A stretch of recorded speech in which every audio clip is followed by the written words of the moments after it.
Pemirsa, ketegangan di kawasan Timur Tengah kembali meningkat setelah Garda Revolusi Islam Iran memperketat pengawasan di Selat Hormuz. Iran bahkan memaksa kapal asing untuk putar balik, sementara di sisi lain Amerika Serikat menyita kapal kargo Iran di Teluk Oman. Lalu seperti apa eskalasi ini akan berdampak ke stabilitas kawasan dan ekonomi global? Sudah bergabung bersama kami pagi ini pengamat Timur Tengah Ibu Dina Sulaiman. Selamat pagi Ibu Dina. Iya, selamat pagi Mbak Glory, Mas Jose. Ya, Baik, ya Ibu Dina, kalau kita melihat update eskalasi saat ini yang terjadi di mana Iran kembali melakukan pengetatan di Selat Hormuz, kemudian mengingat juga gencatan senjata antara Iran dengan Amerika Serikat dan juga Israel ini akan berakhir 3 hari ke depan. Nah, kira-kira seberapa besarkah peluang tercapainya perjanjian damai antara ketiga negara ini?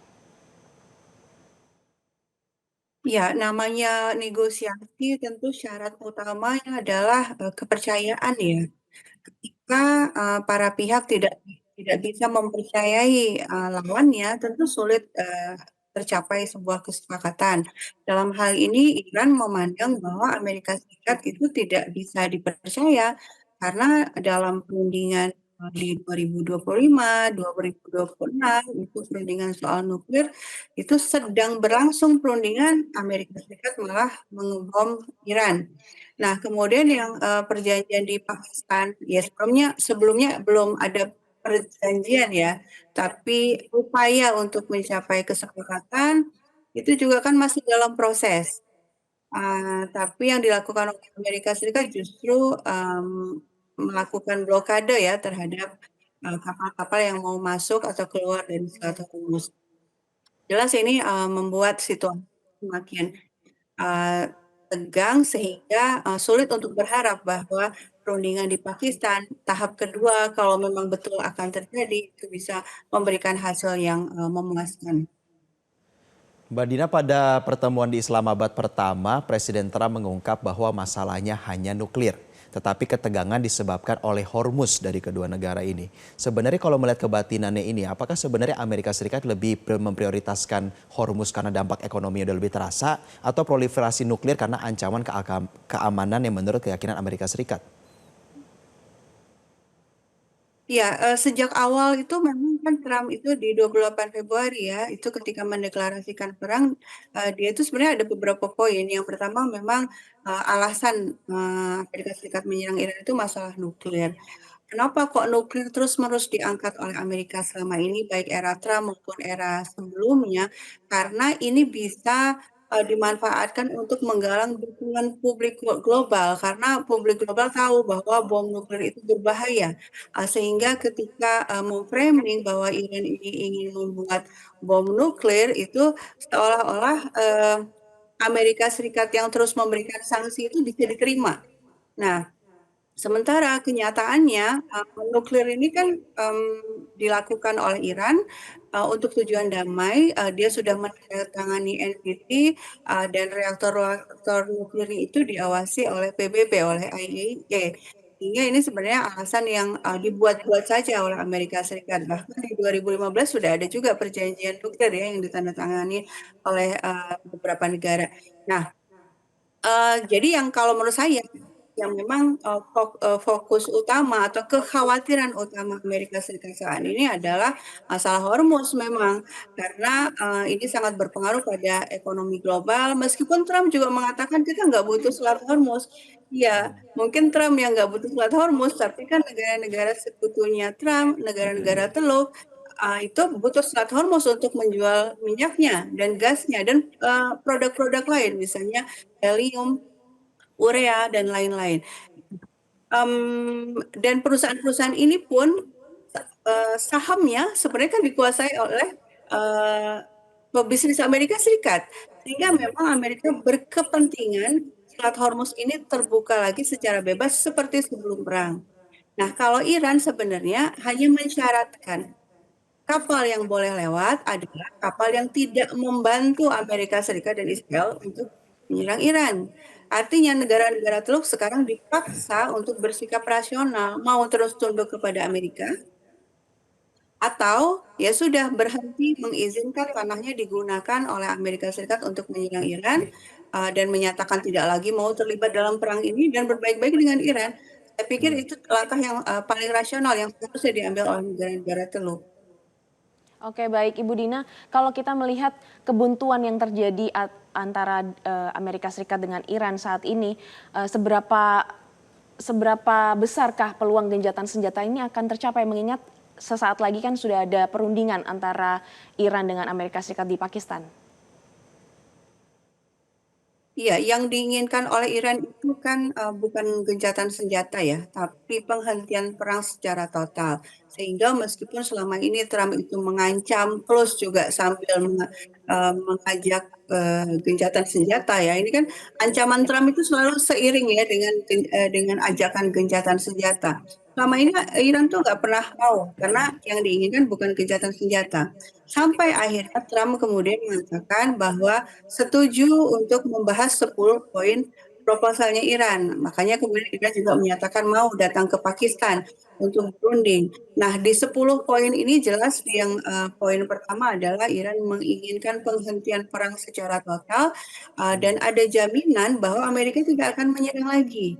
Nah, jaminan seperti apa yang bisa dipercaya oleh Iran bahwa Amerika nggak akan menyerang lagi, yaitu Amerika betul-betul keluar dari kawasan, pasukannya dievakuasi. Tapi alih-alih mempertimbangkan poin ini yang diinginkan oleh Iran, justru Trump malah dengan segera menyatakan memblokade Laut Arab ya. Jadi dia kapal perangnya kan nggak bisa masuk ya ke Selat Hormuz ya. Dia hanya memblokade di wilayah Laut Arab. Ini kan menunjukkan Amerika Serikat tidak ada itikat baik. Ketika situasinya seperti ini, tidak ada itikat baik dan Trump selalu tidak bisa dipegang kata-katanya, saya pikir sulit ya untuk mencapai gencatan senjata yang diperpanjang ya ketika Ya. sudah habis tentu kemungkinannya ada diperpanjang. Nah, tapi kalau situasinya Amerika Serikat selalu berkhianat seperti ini tentu buat Iran ini sulit ya untuk menyatakan ya dan setuju dengan gencatan senjata. Ya, di sisi lain Bu Dina, negara-negara barat terutama seperti Inggris dan Perancis ini juga melakukan pertemuan dengan negara-negara lain begitu ya. Mereka ini kan kita asosiasikan sebagai bloknya Amerika Serikat. Lalu kalau misalkan melihat tensinya seperti ini Bu Dina, apakah jika tidak terjadinya kesepakatan untuk damai, justru ini perangnya ditingkatkan levelnya. Amerika Serikat bersama dengan sekutu bergerak, Iran beserta juga dengan sekutu melakukan perlawanan. Iya, memang ketika negosiasi gagal, ya kemungkinan yang terjadi adalah eskalasi dengan menggunakan kekuatan militer lagi gitu ya. Awalnya kan ini terjadi eskalasi ketegangan konflik yang betul-betul saling serang dengan senjata, tapi kemudian berhenti karena ada harapan untuk bisa menyelesaikan situasi ini di meja perundingan, tapi ini gagal ya tentu yang terjadi adalah eskalasi bersenjata lagi dan bahkan memang sebenarnya ada kecurigaan juga ya bahwa Amerika Serikat ini mengulur-ulur waktu dan kemudian memberikan statement yang berubah-ubah terkait gencatan senjata itu karena untuk menutupi persiapan yang sedang dilakukan oleh Amerika Serikat untuk serangan darat karena banyak sekali informasi dan data yang diberikan dan diungkap juga oleh media bahwa ada upaya regrouping ya pasukan-pasukan Amerika Serikat di beberapa negara, misalnya dari Suriah tiba-tiba ditarik ke Jordan, yang dari Irak juga ditarik, dan kemungkinan besar ini dikumpulkan untuk kemudian melakukan serangan darat ke Iran. Nah, kalau ini terjadi ya tentu saja situasinya akan semakin buruk ya. Apalagi jika kemudian terbukti negara-negara Teluk memberikan bantuan dalam perang ini, tentu Iran juga akan memberikan balasannya sama seperti sebelumnya, yaitu menyerang ke aset-aset militer Amerika Serikat di Teluk. Dan kalau ini terjadi, artinya ekonomi kita akan semakin sulit karena berarti ada penutupan total nanti ya di Selat Hormuz. Sekarang masih ada yang boleh lewat, tapi sangat mungkin ketika situasi semakin memburuk, Iran akan menggunakan kartu trufnya, yaitu Selat Hormuz ini ditutup total. Makanya ada pernyataan ya bahwa ya di berbagai media Amerika Serikat sendiri bahwa sebenarnya Iran tuh nggak butuh senjata nuklir untuk melawan Amerika Serikat. Cukup dengan mengontrol Hormuz secara kuat, dia yang mengendalikan segala sesuatunya itu sudah dampaknya udah jauh lebih besar dari senjata nuklir karena bisa menyeret dunia ke dalam resesi global. Nah, Ibu Dina, saya tertarik untuk membahas terkait dengan perundingan perpanjangan gencatan senjata yang akan dilaksanakan di Pakistan. Iran kan ada update terbaru bahwa Iran menolak hadir di Pakistan selama blokade dari Amerika Serikat ini belum dicabut. Nah, apakah ini menunjukkan bahwa leverage dari diplomasi kini sepenuhnya di tangan militer atau bukan lagi di jalur negosiasi? Iya, yang namanya perang kan sebenarnya ingin mencapai tujuan politik ya. Ketika situasinya tidak bisa lagi dilakukan dengan ancaman atau dengan bujukan, ya selama ini kan Amerika Serikat itu berusaha menundukkan Iran dengan ancaman lalu dengan bujukan. Ketika ini nggak berhasil, akhirnya Amerika Serikat menyerang secara militer. Sekarang Amerika Serikat ingin menarik Iran kembali ke perundingan. Nah, ini istilahnya Amerika ingin mencapai apa-apa yang tidak dia capai melalui perang bersenjata melalui meja perundingan. Nah, mungkin kalau dengan negara-negara lain bisa terwujud ya yang diinginkan oleh Amerika Serikat ini. Tapi masalahnya buat Amerika adalah yang dihadapinya adalah Iran yang punya culture tersendiri, ideologi tersendiri, dan nasionalisme yang sangat kuat. Nation pride-nya itu besar sekali sehingga Baik. seperti dikatakan oleh Abbas Araghchi, Menlu Iran, untuk urusan nuklir ini bukan masalah teknis mau berapa persen diperkaya uraniumnya, tapi ini adalah masalah kedaulatan. Mengapa Baik. ada negara lain yang semena-mena mengatur-atur apa yang harus dilakukan oleh Iran terkait haknya untuk memperkaya uranium, untuk menggunakan teknologi nuklir secara damai.